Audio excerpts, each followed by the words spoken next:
परमात्मा श्री पांडुरंग यांचे वारकरी हे मुख्यतः खेडेगावातनं आलेले असतात. लहानशा छोट्या गावांमधून आलेले असतात.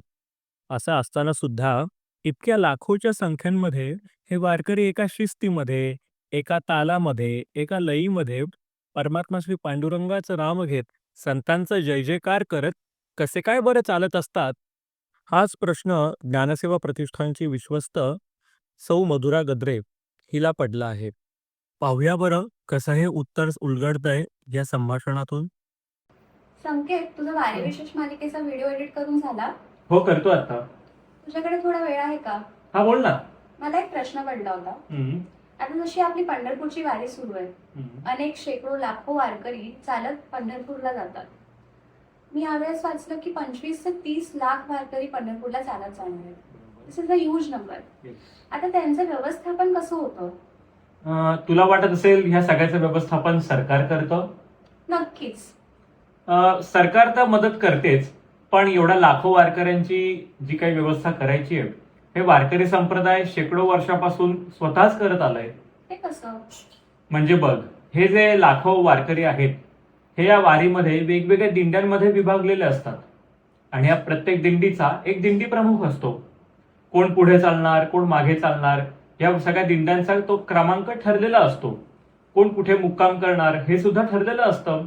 त्यामुळे गोंधळाचा प्रश्नच नाही. ओके. आता माझा दुसरा प्रश्न असा की इतके शेकडो लाखो आपले वारकरी आहेत, हो. बरोबर, त्यांचं जेवणाची सोय कशी होते? होय, 25 लाख लोकांची जेवणाची सोय करणं हे काही सोपी गोष्ट नाहीये.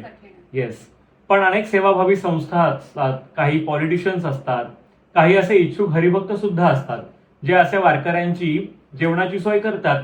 पण त्याचबरोबर जसं मगाशी म्हणालो की दिंड्या ठरलेल्या असतात, त्या दिंड्यांमध्ये नंबर ऑफ वारकरी सुद्धा हे सेट असतात. त्यामुळे त्यांची जेवणाची सोय ही आधीपासून झालेली असते. आणि या सगळ्या गोष्टींमुळे झालेला कचरा?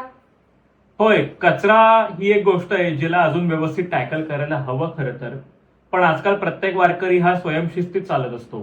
त्यांना एक ब्रीदवाक्य सुद्धा दिलेलं असतं, मुक्काम जिथे स्वच्छता तिथे. त्यानुसार प्रत्येक वारकरी आपापल्या परीने स्वच्छता पाळायचा प्रयत्न करतोच. त्याचबरोबर काही वेगवेगळे व्हॉलेंटियर्स असतात, काही सेवाभावी संस्था असतात, जे असे स्वच्छता मोहीम राबवत असतात. त्याचबरोबर गव्हर्नमेंट लोकल बॉडीज सुद्धा असतात, ते स्वच्छता मोहीम करत असतात.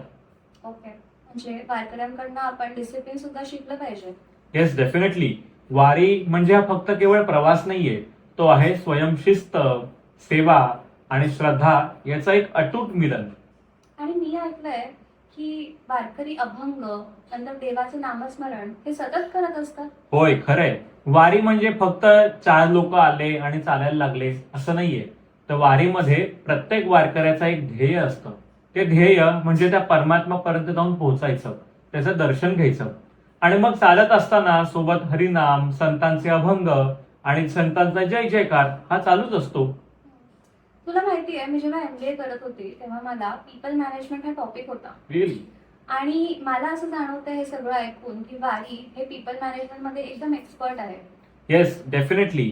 पीपल मॅनेजमेंट MBA मध्ये फक्त शिकवलं जातं, पण वारी हे त्याचं जिवंत उदाहरण आहे. वारीमध्ये प्रत्येक जण, प्रत्येक हरिभक्त हा स्वयंशिस्तीत असतो. आणि वारी हे पीपल मॅनेजमेंटचं एक जिवंत विद्यापीठ आहे. खरंय. आणि म्हणूनच हजारो शेकडो वर्षांपासून चालत आलेली ही परंपरा, आणि मुखात फक्त एकच नाम, ज्ञानोबा माऊली तुकाराम, ज्ञानोबा माऊली तुकाराम.